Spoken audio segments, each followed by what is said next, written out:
Perfect. All right. Well, Jim, first of all, 4-0 win against Arbroath last time out. Just how do you reflect on that one? Yeah, really positive performance as far as we're concerned.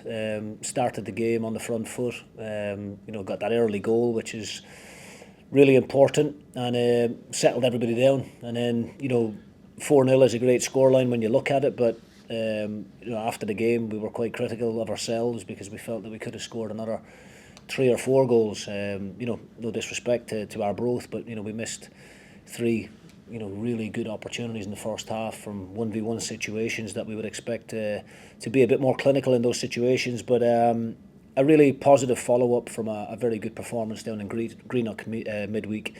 It's been a difficult couple of weeks given the volume of games that we've had to get through, the 5 games in 2 weeks, but we've came through it pretty much unscathed in terms of player availability and a really good points return in the last week in particular. 2 very difficult away games with Partick and Morton, and then followed up by a potential banana skin against Arbroath, who were coming into the game high on confidence after their very good result and performance against Wraith Rovers the week before.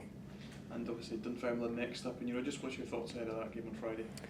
Well, in the 3 league fixtures that we've had this season so far, they've all been very tight games. There's been a couple of draws in there, and we beat them away from home the last time round. So we're expecting another very challenging fixture. But we are going into the game with a lot of confidence, a bit of momentum now behind us as well.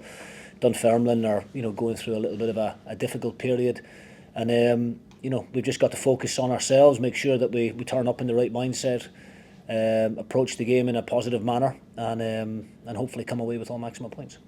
And just to talk about one of your players, Miller Thompson, obviously spent the start of the season out on loan at Montrose. He's come into the team now and played in a couple of different positions out wide and at right back. And what have you made of him in the team so far? Well, we're delighted with him. In the last 3 or 4 games that he's played, he's a manager's dream as far as I'm concerned in terms of the different positions that he can play in the team. I'm pretty comfortable in playing him in any area, and I know that he would do an exceptional job. I see him long term as a right back. I think he's got all the attributes needed for a modern day fullback. He's got great pace, great energy, does very well in 1v1 defensive situations, but can also carry you up the park with that athleticism that he's got. He's got real quality in the final third as well. And yeah, he's one that we're very, very pleased with. We're not putting too much pressure on him. I think it's important to remind ourselves that he is only 19. He had a brilliant loan period at Montrose, and we're very grateful to the guys at Montrose for giving Miller the opportunity. He gained some valuable experience playing senior football, and he's grew in confidence, and since he's came back into our group, he's been really knocking on the door week after week with his performances in training, and that's why we've given him the opportunity. You never know with these young players how they're going to adapt to it. Sometimes they can be phased by the situation, but Miller, with the belief and the confidence that he's got in his own ability, has really stepped up and deserves his place in the team. And just in terms of the the way you like to set your team up and play, having a player that can you can change him in the game, but from playing it right back, what benefit does that give you in terms of the kind of attacking impetus that he has, and in terms of how you set your team up with a kind of more attacking player in that position? Yeah, I must mention, Liam Grimshaw is very unlucky to find himself out of the team at the moment. Not necessarily anything to do with performance related, just purely a tactical decision given the amount of possession that we've had in recent games. Trying to rotate the squad as best we could to make sure that we had that freshness in those 5 games in the fortnight. Very difficult to go with the same starting 11 game after game, so we had to try and get through that difficult period, limiting ourselves in terms of injuries, which I'm pleased to say we have done.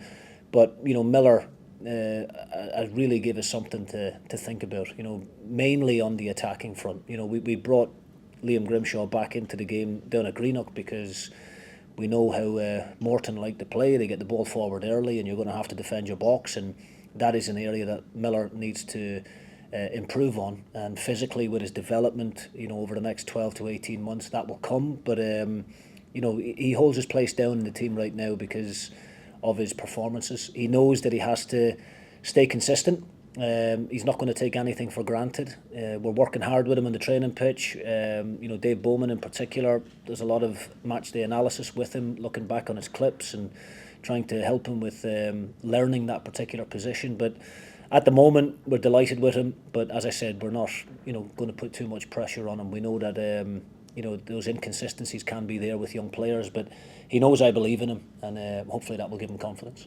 And earlier on you already mentioned that hectic schedule that you've had to go through, and how pleased are you the fact the team's come out the other end and still a very strong position in the league and some good results as well? Yeah, I mean, we're exactly where we want to be at this point in the season.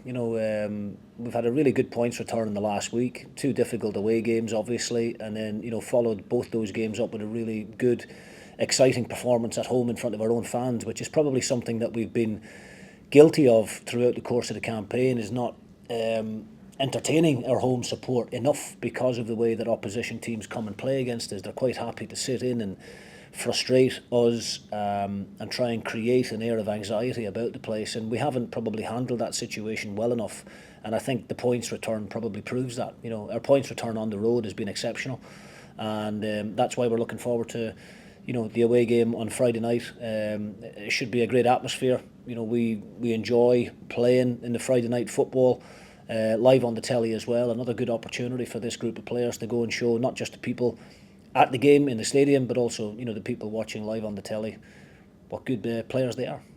And just finally for myself, how's the team used looking for Friday's game? Apart from David Wotherspoon, we've got a fully fit group. We took off Louis Moult on Saturday just as a precaution. He had a bit of tightness creeping into his hamstring. We didn't feel there was any need to risk him in the second half. We were quite comfortable at the time, and we had one eye on this game on Friday, given how important a player Louis is. So David Wotherspoon is the only one that will miss the game. Thank you very much. Thank you. Moved into the last quarter of the season, where you wanted to be. 8 games to go, 4 at home, 4 away.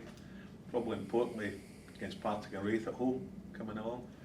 How do you see these final 8 games going along for the team, and how do you keep the team going to get them over the line on May the 3rd?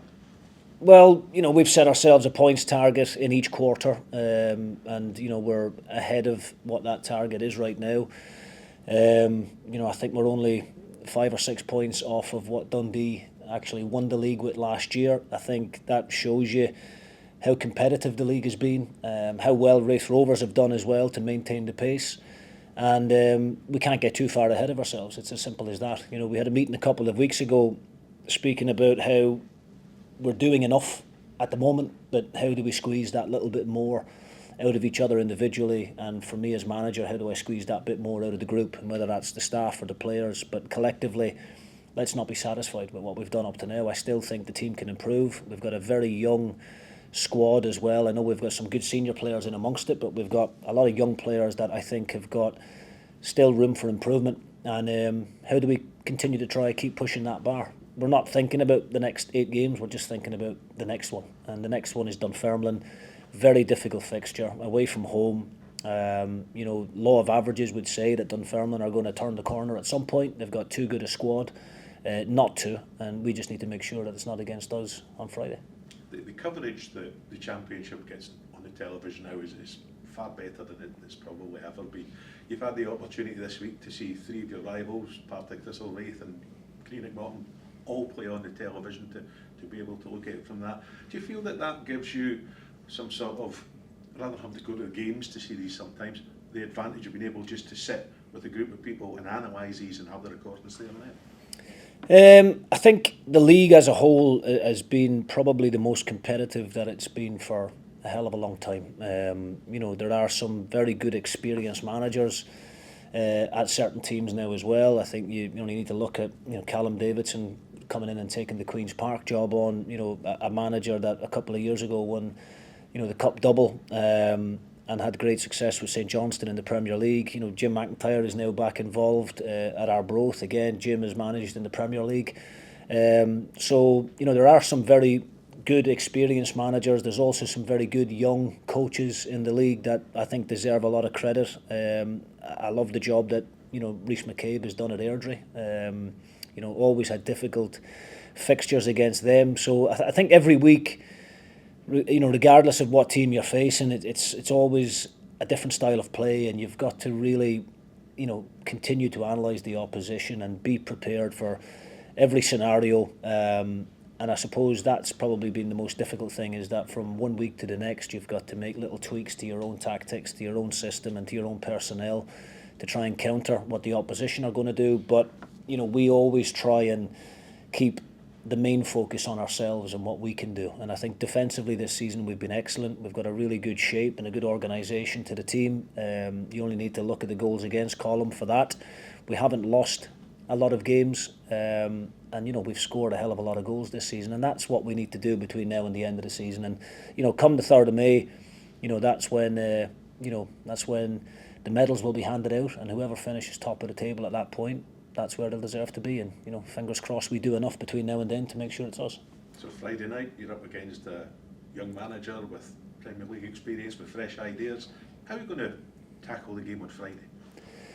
Well, we're going to attack it in a positive mindset. We're going into the game high in confidence, as I said, with a bit of momentum behind us, given the last 3 results last week. And a lot of our key players are hitting form at the right time as well. The front players in particular, Multi scoring goals, Tony Watt scoring goals. Alex Grieve came on for the second 45 on Saturday, and I thought he was the best player on the pitch in the second half. Scored, set one up for Tony, and probably could have had another one himself as well.